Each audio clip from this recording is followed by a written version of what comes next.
+2। +2 তে দেখবো আমরা সিলেকশন। সিলেকশন ডিটেইলস সম্বন্ধে আমরা জানবো। Selection tools, sub selection, feather and entities বা সিলেকশন স্টাইল গুলো। সিলেকশন বলতে আমরা কি বুঝি? এদিকে আমরা যে 4টা সিলেকশন দেখেছিলাম আমরা আজকে থেকে একটা সিলেকশন আগে দেখি। ক্লাসে দেখেছিলাম যে কিভাবে ডকুমেন্ট সেটআপ করে। তো ডকুমেন্ট সেটআপ করার পর কিভাবে কালার এপ্লাই করে আমরা এটাও বেসিক একটা ধারণা নিয়েছিলাম। তো আজকে দেখবো আমরা আমাদের যে প্রথম 4টা সিলেকশন আছে এই সিলেকশন গুলো আমরা একটা একটা করে দেখবো। তো প্রথমে মুভ টুল আছে। মুভ টুলের আগে আমরা এদিকে রেক্টেঙ্গুলার মার্কিউ টুল আছে। আমরা দেখতেছি এখানে রেক্টেঙ্গুলার মার্কিউ টুলের এখানে এসে যখন আমরা মাউসের রাইট বাটনে ক্লিক করব তখন দেখবো এদিকে আরো কিছু টুলস আছে। এগুলো আমাদের sub selection tool. Sub selection tool আছে। আবার যখন আমরা এখানে থাকা অবস্থায় দেখবো আমাদের যে উপর অপশন বার আছে এখানে আমরা আরো কিছু অপশন দেখছি। আচ্ছা আমরা একে একে সবগুলোই দেখবো। এখন এদিকে আছে রেক্টেঙ্গুলার মার্কিউ টুল। রেক্টেঙ্গুলার মার্কিউ টুলটাতে কি হয় আমরা দেখি।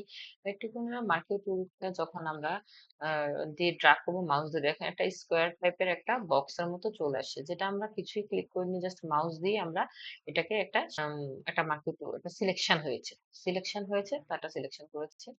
তো এটা একটা স্কোয়ার টাইপ সিলেকশন হয়। আর যদি আমরা ইলেকট্রিক্যাল মার্কিউ টুল দিয়ে করি তাহলে আমাদের কি সিলেকশন আসে আমরা দেখি।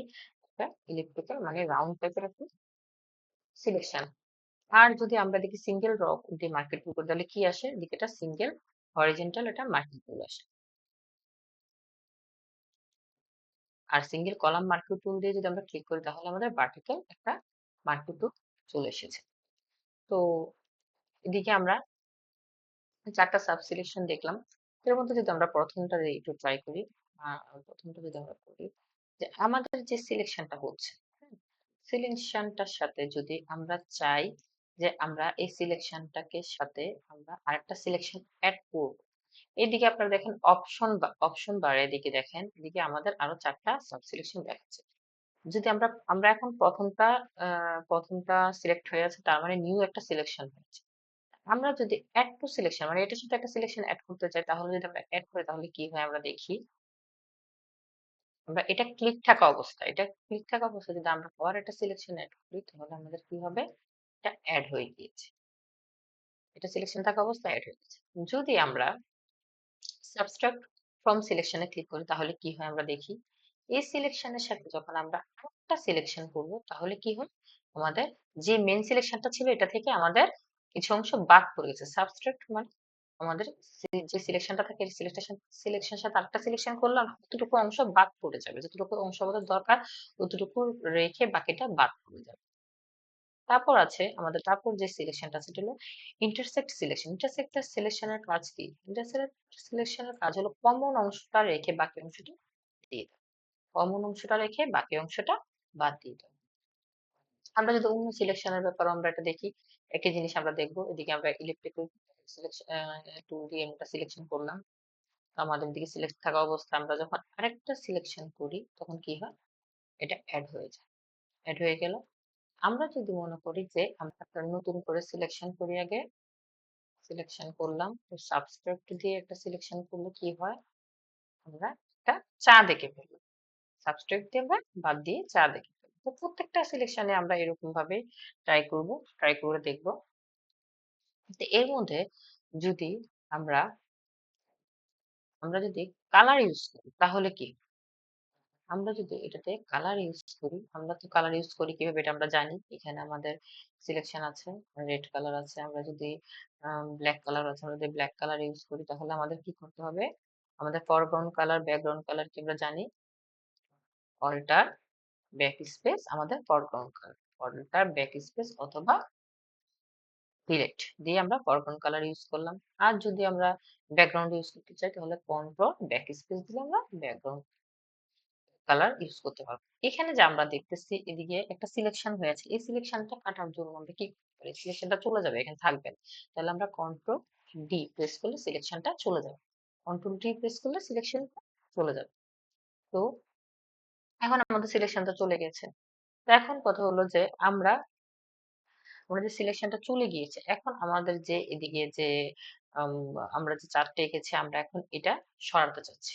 হ্যাঁ, আমরা এখান থেকে এই চার্ট তো এখানে থাকবে না, আমরা কিছুটা তৈরি করবো বা কিছুটা করবো। আমরা চাইতেছি যে আমাদের যে চার্টটা, আমরা এই চার্টটা এখানে রাখবো। বা সাপোজ ধরেন আমি এদিকে আর একটা একটা ডিজাইন করি, একটা ইলেকট্রিক টুল দিয়ে একটা আঁকলাম। তারপর আমি আমি এদিকে একটা কালার দিলাম, একটা রেড কালারে দিলাম। তো আমার কাছে মনে হচ্ছে যে এটার উপর তো এটা বসে গিয়েছে, ডিসিলেক্ট করে নিয়ে আমরা কন্ট্রোল ডি, আমরা এদিকে বসে গিয়েছে, আমি এটা সরিয়ে আমরা অন্য পাশে রেড কালারের বলটা আমরা এদিকে নিয়ে যাবো। দেখি যাচ্ছি কিনা। যাচ্ছে না। আমরা আবার ট্রাই করি। এখানে দেখেন বলতেছে কনভার্ট টু নরমাল লেয়ার। কি বলতেছে? আমাদের যে লেয়ারটা আছে এটা আমাদের ব্যাকগ্রাউন্ড লেয়ার। আমরা ব্যাকগ্রাউন্ড লেয়ারে কখনোই কোনো কাজ করতে পারবো না। এটাকে আমাদের নরমাল লেয়ার করে দিতে হবে। যখনই আমরা মুভ করতে যাচ্ছি তখন আমাদেরকে এটা নরমাল লেয়ার করে দিতে হবে। আমরা যদি এদিকে লকটা খুলে দিই তাহলে এটা আমাদের লকটাতে ক্লিক করে খুলে তাহলে এটা আমাদের নরমাল লেয়ার হয়ে যাবে। হয়ে গেছে। এখন যদি আমরা চাই এটাকে সরাতে, মুভ করতে, মানে কন্ট্রোল সরি মুভ টুল দিয়ে আমরা মুভ করতে চাই। আর যদি শর্টকাট ফর্ম যদি আমি ভিতে থাকি, যদি আমি এই টুলে থাকি ভি এ ক্লিক করলে এটা সরাসরি মুভ টুল চলে যাবে। আমি মুভ করতে যাচ্ছি, দেখেন আমার ব্যাকগ্রাউন্ড সহ আমার পুরো সব ডিজাইন একসাথে চলে যাচ্ছে। এই জন্য মুভ টুল করতে হলে আমাদের কি করতে হবে? মুভ টুলে কাজ করতে হলে আমরা আগের ক্লাসে দেখেছিলাম আমরা নিউ লেয়ার নিয়ে নিয়ে আমাদের কাজ করতে হবে। আমাদের প্রতিটা অবজেক্ট আমরা লেয়ার বেস লেয়ার করব। আমাদের এক লেয়ারে আমরা কখনই একাধিক কাজ করব না। এখন আমি যেহেতু এটা ভুল করে ফেলেছি, আমরা আগের ক্লাসে পড়েছিলাম কন্ট্রোল জেড দিয়ে আমরা ভুল সংশোধন করে নিতে পারি চাই। তো আমি আমার ভুল সংশোধন করার জন্য আমি কন্ট্রোল জেড দিয়েছি, দেওয়ার পর আমি ব্যাকগ্রাউন্ডটাকে নরমাল লেয়ার করে দিলাম। আর এদিকে আমি আরেকটা লেয়ার অ্যাড করে নিলাম। একটা লেয়ার অ্যাড করে নিয়ে আমি এখানে একটা ইলিপস টুল দিয়ে আঁকলাম। তারপর একটা কালার দিলাম, ব্ল্যাক কালারে দিলাম। তারপর কন্ট্রোল ডি দিয়ে ডিসিলেক্ট করে এখন যদি আমি মুভ করতে চাই দেখেন আমি এখন একটা আলাদা করে মুভ করতে পারছি। এখন আমার আর কোনো সমস্যা হচ্ছে না। এইদিকে দেখেন আমি যদিও যদিও এটাকে নর্মাল লেয়ার করছি কিন্তু আমার ব্যাকগ্রাউন্ডের সাথে এই যে চারটা এটা এখনো রয়ে গেছে। তো এরকম আমাদের করা যাবে না। আমরা ব্যাকগ্রাউন্ড লেয়ারে আমরা কখনোই কোনো কাজ করব না। নরমাল লেয়ার তৈরি করলেও আমরা লেয়ারের জন্য আলাদা আমাদের আলাদাভাবে কাজ করতে হবে। তো আমি যদি এখন কি করব, আমরা সবসময় আমরা ব্যাকগ্রাউন্ড লেয়ারটা ব্যাকগ্রাউন্ডের মতনই থাকতে দিব, আমরা ব্যাকগ্রাউন্ড লেয়ারে কোনো কাজ করব না। এদিকে ব্যাকগ্রাউন্ড লেয়ার আছে, আমরা লেয়ার সম্বন্ধে আরো জানবো। তবে যেহেতু লেয়ার বেসিক ক্লাস আমাদের আসছে, আমরা লেয়ার সম্বন্ধে আরো জানবো। তবে এখন যেহেতু মুভ বোঝাচ্ছি তো সেহেতু আমি একটু হালকা আপনাদেরকে ধারণা দিয়ে রাখি। আমি এদিকে একটা লেয়ার নিলাম। লেয়ার নেওয়ার পর আমি এদিকে একটা ইলিপস দিয়ে আঁকলাম। তারপর আমি আরেকটা আঁকলাম, দিলাম। এই যে দেখেন দুইটা যে দিয়েছি, হ্যাঁ, তো এই দুইটা একই লেয়ারে আবার হয়ে গিয়েছে, একই লেয়ারে করা যাবে। তো আমরা কি করব, আমরা প্রত্যেকবার করার সময় একটা আলাদা আলাদা লেয়ার নিব। এদিকে আবার একটা লেয়ার নিলাম। নেওয়ার পর আমি এবার একটা স্কোয়ার শেপ করতে চাচ্ছি, হ্যাঁ, রেক্টাঙ্গুলার দিয়ে। আমি স্কোয়ার শেপ থেকে দেখেন স্কোয়ারটা একদম পারফেক্টলি হচ্ছে না, এটাকে মানে আমি যাই সেটা করতে পারতেছি, কিন্তু আমি চাইতেছি এটা পারফেক্ট স্কোয়ার শেপ আসে। তখন আমরা কি করব, তখন আমরা শিফট প্রেস করে আমরা স্কোয়ার করে দেব। আমি যদি শিফট প্রেস করে দেখেন এটা একদম পারফেক্টলি একটা স্কোয়ার শেপের মতন আসছে। আমরা যখন মানে একদম স্কোয়ার শিফট প্রেস করলে আমরা পারফেক্ট একটা একদম চার কোণা বিশিষ্ট একটা স্কোয়ারে আমাদের কাছে আমরা নিচ্ছি। আমরা আরেকটা লেয়ার নিচ্ছি। তারপর এদিকে আমি আরেকটা লেয়ার নিই, এদিকে আমি আরেকটা কালার দিলাম। এদিকে আমি একটা বক্স নিয়ে একটা লেয়ার নিলাম, কন্ট্রোল ডি। এখন আমার দেখেন চারটা লেয়ার হয়েছে। আমার এদিকে কয়টা অবজেক্ট আছে? পাঁচটা অবজেক্ট আছে ব্যাকগ্রাউন্ড সহ। আর ব্যাকগ্রাউন্ড ছাড়া আমার চারটা অবজেক্ট আছে। এদিকে আমি দেখেন চারোটা আমি চাইলে যে কোনো কিছুই করতে পারতেছি। হলো আমার সিলেকশন। ওদিকে আমরা আরেকটা সিলেকশন পাচ্ছি, ল্যাসো টুল। ল্যাসো টুল দিয়ে আমরা ফ্রি হ্যান্ড সিলেকশন করতে পারি। আমরা যদি এরকম একটা সিলেকশন করি, যেখান থেকে শুরু করেছি এখান থেকে আমাদের শেষ করতে হবে, তাহলে এদিকে একটা সিলেকশন হয়ে গিয়েছে। সেম টু সেম আমরা যদি সাব সিলেকশন গুলো ট্রাই করে দেখি, সিলেকশন হয়ে যাবে। আমরা আগে যেভাবে করেছি অ্যাড হয়ে গিয়েছে। আমরা যদি এদিকে ক্লিক করলাম তাহলে এখান থেকে আমাদের যদি এটা সিলেক্ট করি তখন রেক্টাঙ্গুলার সিলেকশন আমাদের এই অংশটা বাদ হয়ে যাবে। যে অংশটা আমাদের প্রয়োজন নেই, অংশটা আমাদের বাদ হয়ে যাবে। আর এইটাতে ক্লিক করলে আমাদের যে অপশনটা আমাদের কমন, এই অংশটা বাদ দিয়ে বাকিটা বাদ হবে। ল্যাসো টুল হলো ফ্রি হ্যান্ডের মতো কাজ করে।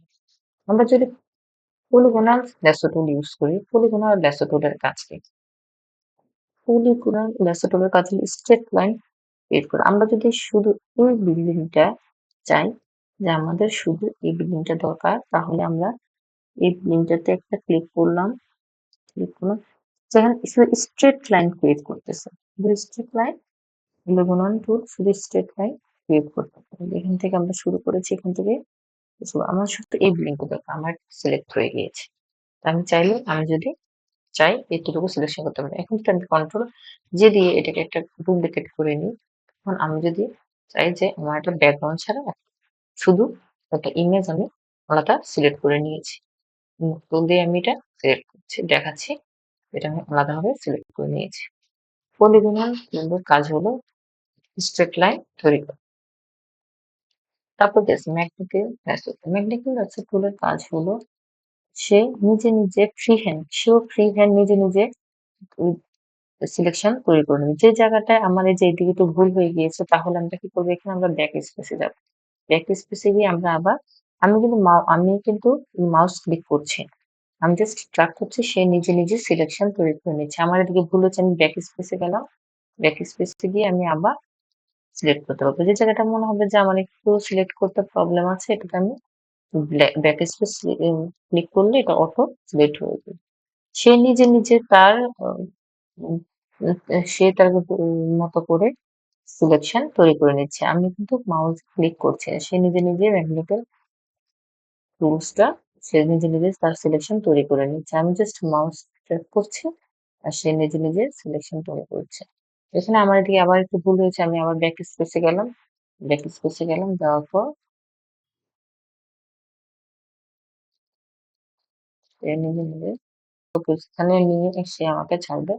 তো এখন আমি যে যতটুকু যেখান থেকে শুরু করেছি, আমি এখান থেকে গিয়ে সিলেক্ট হয়ে গিয়েছে। এভাবে আমরা সিলেক্ট করবো। এবার যদি মুভ টুলে যাই, তাহলে আমি এটা চাইলে আমার অন্য একটা ডকুমেন্টে নিয়ে আমি এখানে বসাতে পারবো। তো অন্য একটা ডকুমেন্টে নিয়ে বসালাম যখন, তখন দেখেন এটা অনেক বড় আকারে এসেছে।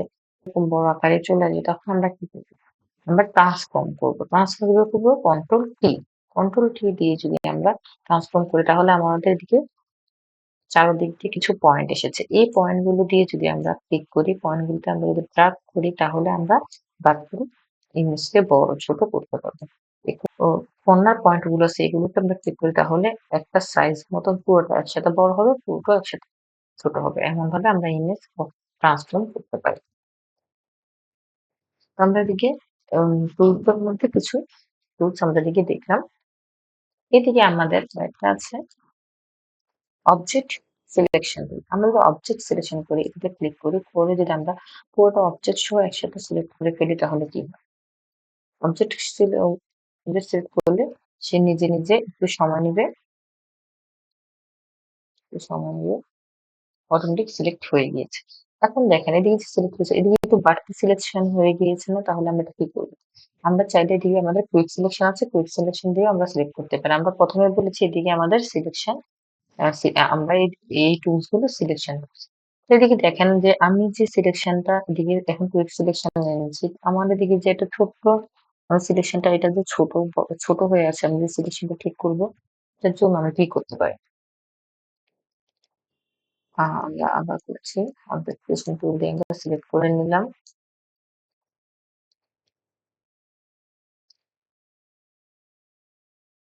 সিলেক্ট করার পর আমার এই জায়গাটা ঠিকভাবে সিলেক্ট হয় না, তাহলে আমরা কি করবো, কুইক সিলেকশনে যাব। কুইক সিলেকশনে গিয়ে আমরা দেখবো প্লাস, যে প্লাস চিহ্ন আছে উপরে, যে সাব সিলেকশন গুলো আছে এর মধ্যে প্লাস যেটা আছে, প্লাসে ক্লিক করলাম। করার পর আমাদের যে পয়েন্টটা দেখা যাচ্ছে দেখি কার্সেটের জায়গায়, এই পয়েন্টটা বেশি ছোট করতে, আমরা এটা ছোট বড় ছোট করার জন্য আমরা ক্লোজ এবং ওপেন যে থার্ড ব্র্যাকেট গুলো আছে, ক্লোজ এবং ওপেন তুমি আমরা ক্লিক করবো। একটা একটা করে ক্লিক করলে আমরা দেখবো এই বড় হচ্ছে ছোট হচ্ছে। যে আমরা বড় করছি, বড় করে আমরা যখন একটু ছোট করে দিই, একটু যদি ছোট করে দিই, তাহলে আমরা কুইক সিলেকশন টুল দিয়ে আমরা পুরোটা সিলেক্ট করে নিতে পারবো। এভাবে আমরা সিলেক্ট করতে পারবো। তারপর আমি ডিসিলেক্ট করলাম। কুইক সিলেকশন শুধু কুইক সিলেকশন দিয়েও আমরা এটা সিলেক্ট করে নিতে পারবো। সিলেকশন দিয়ে আমরা শুধু মানে সিলেকশন করার ক্ষেত্রে আমাদের যে সিলেকশন টুলটা আমাদের কাছে মনে হবে যে আমাদের কাছে সহজ, ওই সিলেকশন টুলটা দিয়ে আমরা কাজ করবো যে আমরা সিলেক্ট করে ফেলেছি। আমাদের ব্যাকগ্রাউন্ড ডিলিট করার কাজেও আমরা এই সিলেকশন গুলো আমরা ব্যাকগ্রাউন্ড ডিলিট করার কাজে বেশিরভাগ ইউজ করতে পারি। আমরা চাইলে ম্যাজিক ওয়ান টুল ইউজ করি। ম্যাজিক ওয়ান টুলের কাজ হলো যদি নির্দিষ্ট একটি কালার হয়, ওই কালারটা সিলেক্ট করতে ম্যাজিক টুলের জন্য সহজ হয়। যেমন এদিকে অনেকগুলো কালার আছে, তাই সে সবগুলো কালার পিক করতে পারতেছে না। ম্যাজিক সিলেকশন টুল দিয়ে আমরা যখন কাজ করি সবসময় চেষ্টা করবো যেটা সলিড কালার আছে ওইটা সিলেকশন করতে। এখানে কিন্তু আমরা যে পুরোটা এদিকে হোয়াইট অংশটা আমরা ক্লিক করাতে যে চারদিকে যে জায়গায় সে হোয়াইট অংশ পেয়েছে সেই জায়গাটাই সিলেক্ট করতে পেরেছে। ম্যাজিক ওয়ান টুলের কাজ হলো সিলেকশন, একটু সলিড কালার সিলেকশন করতে পারে সে। আমরা সিলেকশন সাব সিলেকশন দেখলাম, আমরা ফেদার এবং এন্টাইলিস্ট এখানে দেখবো। ফেদার কি? ফেদার হলো আমরা যদি এদিকে একটা ইলিপ টুল দিয়ে একটা সার্কেল দিলাম, এটাতে একটা কালার দিলাম, একটা কালার দিলাম, ডিসিলেক্ট করলাম। দিয়ে দেখেন যে আমরা যে সার্কেলটা নিয়েছি এটা খুব হার্ড, হ্যাঁ, কারণ এটার ফেদার জিরোতে আছে। আমরা যদি ফেদারটা একটু বাড়িয়ে দিই, 50 দিলাম, দেওয়ার পর আমি আবার আরেকটা সিলেকশন করি, সিলেকশন দিলাম, আবার যদি আমি কালারটা দিই তাহলে দেখেন কালারটা ছড়ে গিয়েছে, মানে সফট হয়ে গেছে। ফেদার যদি জিরো থাকে তাহলে আমাদের এরকম একটা হার্ডনেস আসবে, আর ফেদারটা যদি 15 বা 16 বা যত উপর দিব, যত বেশি দিব, ততই আমাদের যে কালারটা আছে সেটা ছড়িয়ে সফট হয়ে যাবে। তো আমরা বেশিরভাগ ক্ষেত্রে ফেদারটা আমরা জিরোতে রেখে কাজ করব, জিরোতেই রাখবো। আমাদের প্রয়োজনীয় ক্ষেত্রে ডিজাইনের ক্ষেত্রে অবশ্যই আমরা ফেদার ফেদার নিয়ে কাজ করতে পারি। কিন্তু লেস অন থাকা অবস্থায় একটা সার্কেল করলাম, করার পর এটাতে একটা কালার দিলাম। চেক আউট করার পর আমরা আরেকটা সার্কেল করলাম, তো আমরা কালার দিলাম। তাহলে কি দেখায় দিচ্ছি আমাদের, দেখেন যখন ইন্টিরিয়রটা আমরা অফ রেখেছি, তখন যখন আমরা অন ইন্টিরিয়রটা চেক অন ছিল তখন এটা খুব স্মুথলি হয়েছে, পিক্সেলটা দেখা যাচ্ছে না। আর যখন আমরা ইন্টিরিয়র এটা চেক অন করে দিয়েছি তখন দেখেন এটা এরকম, যে সার্কেলটা এটা এরকম, মানে খুব একটা স্মুথলি হয়নি। তার মানে হলো যে এন্টিলিস্টটা অন থাকলে আমাদের আমরা স্মুথলি একটা শেপ পাবো, আর যদি অফ থাকে তাহলে আমরা এরকম স্মুথলি পাবো না। তো আমাদের সব কাজ স্মুথলি করার জন্য আমরা আমাদের এন্টিলিস্টটা অন থাকা জরুরি। তো আমরা সবসময় এন্টিলিস্টটা অন রাখবো। আর টুল দিয়ে একটা সেফ স্কোয়ার চাই তখন আমরা শিফট প্রেস করে আমরা এভাবে করে দিব। দেওয়ার পর আমরা কালার দিলাম, কালার দেওয়ার পর কন্ট্রোল ডি দিয়ে ডিসিলেক্ট করলাম। সাপোজ আমাদের এটা আবার সিলেক্ট করতে হবে, মানে যেটাকে বলি আমরা রিসিলেকশন। আবার রিসিলেকশন করার জন্য আমরা লেয়ারের যে থাম্বনেইলটা আছে, হ্যাঁ, থাম্বনেইলটাতে আমরা কন্ট্রোল প্রেস করে থাম্বনেইলটাতে ক্লিক করলে এটা আবার রিসিলেকশন হবে, বা থাম্বনেইলে ক্লিক করে মাউসের লেফট বাটনে ক্লিক করলে এটা আবার রিসিলেকশন হবে। আমরা যদি ডিসিলেক্ট করলাম, আবার যদি রিসিলেকশন করা লাগে যে দিয়ে যে লেয়ারে যে থাম্বনেইলটা আছে, কন্ট্রোল প্রেস করে আমরা যদি থাম্বনেইলটাতে একটা বক্স একটা ক্লিক করি তাহলে এটা আবার রিসিলেকশন হয়ে যাবে। আমাদের কাজের জন্য অনেক সময় আমাদের এরকম রিসিলেকশন করতে হয়। তা আমরা যদি অনেকগুলো লেয়ার একটার পর আমরা যদি কোনো লেয়ার কপি করতে চাই, আমরা এই লেয়ারটাই কপি করব। তাহলে এই লেয়ারটা কপি করলে আমরা কি করব? অল্টার প্রেস করে আমরা এই লেয়ারটাকে আমরা আবার কপি করতে পারি। এভাবে আমরা অনেকগুলো কপি করতে পারি। আমরা সিলেকশন স্টাইল বলতে কি বুঝি? সিলেকশন স্টাইলে এখানে দিকে আছে আমাদের নরমাল দেওয়া থাকে, বেশি কিছু আমরা নরমালি রেখেই বেশিরভাগ সময় কাজ করি, কিন্তু আমাদের কোনো দেওয়ার প্রয়োজনে যদি আমাদের প্রয়োজন হয় তাহলে আমরা স্টাইল চেঞ্জ করতে পারি। কিন্তু আমরা পিচ রেশিও দিই, এদিকে আমরা 10 দিলাম, উইথ আর হাইট দিলাম 7, তাহলে আমাদের কি হয়? আমাদের যে একটা আমরা যে সাইজটা দিয়েছি ঠিক আমাদের এরকম আকারে আমাদের মাউসটা যখন ব্রেক করব তখন আমাদের উইথ 10 থাকবে, হাইট 7 হিসাবে আমাদের একটা সাইজ আমরা পাবো। আমরা ঠিক এই সাইজ মতোই আমরা একটা রেশিও পাবো। আর যদি আমরা ফিক্সড সাইজ দিয়ে দিই, হ্যাঁ? হিসাবে যদি 64/64 আছে, আমি যদি দেই 50, 50/50, 50/50 দিলাম, তাহলে কি হয়? আমি যদি এটা ক্লিক করলে ওরা আমাকে ঠিক এরকম একটা পিক্সেলে একটা উইডথ এবং হাইট দিয়ে দিচ্ছে। আমি কিন্তু কিছুই করতে পারতেছি না। যে আমি যাই করতেছি আমাকে ওরা নির্দিষ্ট একটা হাইট এবং উইডথ ওরা দিয়ে দিয়েছে পিক্সেলে। যে এই যে আমাদের যখন আমাদের ফিক্সড কোনো রেশিও লাগবে তখন আমরা এখান থেকে আমাদের যে রেশিও গুলো চাচ্ছি আমরা আমাদের সেগুলো আমরা দিয়ে রাখতে পারি। তবে বেশিরভাগ সময় আমরা আসলে নরমাল রেখেই কাজ করি। আমরা এখন জানবো অ্যালাইন এন্ড ডিস্ট্রিবিউট কি। যদি অ্যালাইন করতে চাই তাহলে আমরা কি করবো? এদিকে আমরা কতগুলো অবজেক্ট নিয়েছি। তো আমি যদি প্রথম অবজেক্টটা থেকে একদম লাস্ট যে অবজেক্ট আছে এই অবজেক্টটা কিন্তু একসাথে সিলেক্ট করতে চাই তাহলে আমরা শিফটে ক্লিক করে লেয়ার সিলেক্ট করলে সবগুলো একসাথে সিলেক্ট হয়ে যাবে। তারপর যদি আমরা লেফট অ্যালাইনমেন্ট করতে চাই, যদি লেফটে ক্লিক করি দেখুন সবগুলো একসাথে লেফটে চলে এসেছে। আমরা আন্ডু করে নিলাম আবার। আবার যদি আমরা রাইট অ্যালাইনমেন্ট করতে চাই তাহলে আমরা রাইটে ক্লিক করলে সবগুলো রাইটে অ্যালাইনমেন্ট হয়ে গিয়েছে। আমি যদি মিডল অ্যালাইনমেন্ট করতে চাই তাহলে সবগুলো মিডল অ্যালাইনমেন্ট হয়ে গেছে আমার অবজেক্ট। এখানে যদি আমি ডিস্ট্রিবিউট করতে চাই ভার্টিক্যালি তাহলে ডিস্ট্রিবিউট হয়ে গিয়েছে। আর যদি এবার আমরা চাই যে আমাদের আপ অ্যালাইনমেন্ট করবো, আমরা ডিস্ট্রিবিউট করবো, আপ আপ ডিস্ট্রিবিউট করবো, টপে অ্যালাইন করবো, তাহলে আমরা যদি এখানে ক্লিক করি তাহলে একসাথে সবগুলো টপে একদম সমানভাবে অ্যালাইন হয়ে গিয়েছে। ডিস্ট্রিবিউট করতে যেটাকে আমরা ডিস্ট্রিবিউট করি। আমি যদি ভার্টিক্যালি সেন্টার ভাবে অ্যালাইন ডিস্ট্রিবিউট করতে চাই তাহলে এটাতে ক্লিক করলে কি হবে? ক্লিক করলাম তাহলে মিডল ভাবে ডিস্ট্রিবিউট হয়ে গিয়েছে।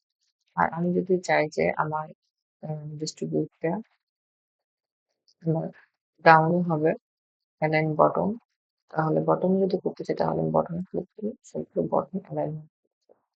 আর এইভাবে যদি আমি যেটা আমার সবগুলো লাইনের একদম ডিস্ট্রিবিউট যে হরিজন্টালি স্পেস বাই স্পেস আমার যে স্পেসটা আমি যতটুকু চাচ্ছি ততটুকু আমি করতে চাই, লাইনের গ্যাপটা পারফেক্ট করতে চাই, তখন আমি যদি এটাকে ক্লিক করি তাহলে একদম পারফেক্টলি সবগুলো একই সমান মাপের ভাবে অ্যালাইন হয়ে যাবে। ডিস্ট্রিবিউট এভাবে আমরা হরিজন্টালি ডিস্ট্রিবিউট করবো। আর ভার্টিক্যালি ডিস্ট্রিবিউট করলে আমরা এখানে করবো, আর হরিজন্টালি ডিস্ট্রিবিউট করলে আমরা এখানে করবো। একসাথে সবগুলো সিলেক্ট করার পর আমরা চাইলে এটাকে আমরা একসাথে লেয়ারটাকে গ্রুপ করে নিতে পারি। গ্রুপ করলে কি করবো? কন্ট্রোল জি, সবটা একটা গ্রুপে হয়ে গিয়েছে। আর যদি আমরা আনগ্রুপ করতে যাই তাহলে কন্ট্রোল শিফট জি, আনগ্রুপ হয়ে গেছে। আমরা এভাবে আমাদের লেয়ার অবজেক্ট গুলো আমরা গ্রুপ আনগ্রুপ করে নিই। টুল দিয়ে আমরা যদি ইমেজ রিসাইজ করতে, আমরা কোড টুল দিয়ে আমরা ইমেজ রিসাইজ করবো। এদিকে আমাদের একটা কোড টুল আছে। আমরা যদি চাই যে না আমাদের এত বড় আমাদের ইমেজটাকে আমরা একটু ছোট করব, এদিকে উপরে যে অংশটা আছে আমাদের এতটুকু অংশ লাগবে না, বা সাইডে যে অংশগুলো আছে এতটুকু অংশ লাগবে না, চাইলে আমরা ইমেজ রিসাইজ করতে পারি। আমরা যদি এটাকে আরেকটু এদিকে নিয়ে আসি, তো উপর থেকে যদি আমরা একটু কমিয়ে দিই, নিচ থেকে যদি আমরা আরেকটু কমিয়ে দিই, তাহলে আমরা যদি দিয়ে ক্লিক করি আমাদের ইমেজটা এই সাইজে চলে যাবে। কোড টুল দিয়ে আমরা ইমেজ রিসাইজ করতে পারি। এই যে আমরা কোড টুল দিয়ে ইমেজটা রিসাইজ করেছিলাম, এখন আমরা এই ইমেজটা যদি সেভ করতে চাই তাহলে আমরা কিভাবে সেভ করতে পারি? আমরা আগের ক্লাসেও দেখেছি আমরা চাইলে এখানে সেভ আস দিয়ে সেভ করতে পারি। আবার যদি আমরা এটা জেপিজি আকারে সেভ করতে চাই তাহলে আমরা কিভাবে সেভ করব? আমরা জেপিজি আকারে সেভ করতে চাইলে আমরা যাব হলো এক্সপোর্ট গিয়ে সেভ ফর ওয়েবে যাব। সেভ ফর ওয়েবে গিয়ে এদিকে ফরম্যাট আছে, আমরা জেপিজি ফরম্যাটে রাখবো। এদিকে জিআইএফ আছে, জেপিজি আছে, পিএনজি আছে। আমরা যেহেতু জেপিজি ফরম্যাট চাচ্ছি আমরা জেপিজি ফরম্যাট যাবো। কোয়ালিটি আমাদের 100 থাকবে, মানে 100 আমাদের সেভ। এদিকে আমরা ফাইল নেম দিব, আমরা যে নামে দিতে চাচ্ছি। যদি আমরা দিয়ে আমাদের যেহেতু আমাদের একটা ক্লাস 2 এর কাজ, তো আমরা ক্লাস 2 দিলাম। ক্লাস 2 ইমেজটাকে ক্লাস 2 নাম দিলাম। আর ফরম্যাট যা আছে এদিকে তাই দিলাম। এখানে গিয়ে আমরা সেভ ক্লিক করব। তো সেভ হয়ে গিয়েছে। দেখিয়ে দিয়েছি আমরা ডেস্কটপে ইমেজটা আমাদের জেপিজি আকারে সেভ হয়ে গিয়েছে।